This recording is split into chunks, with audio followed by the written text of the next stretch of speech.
রাজবাড়ী দৌলতিয়া ফেরিঘাটে বিগত দিনেও বাস পানিতে পড়ার ঘটনা ঘটেছিল। ফেরিতে ওঠার সময় সেই একই ঘটনা আবার আজকেও সেটা প্রমাণ হলো। এটা ঘটনা না উদ্দেশ্য সেটা কিন্তু বলতে পারি না। কেন বা এমন ঘটনা ঘটে বারবার পুনরাবৃত্তি হয়, একবার তা খতিয়ে দেখেন না? প্রশাসনের কাছে দৃষ্টি আকর্ষণ করছি, এই ধরনের ঘটনাগুলো তদন্ত করে দেখুন।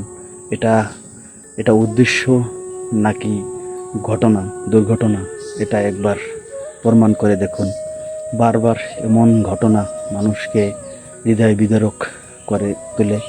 কত মানুষের জীবন এখানে চলে যায়, এটা একবার আপনারা তদন্ত করে দেখেন।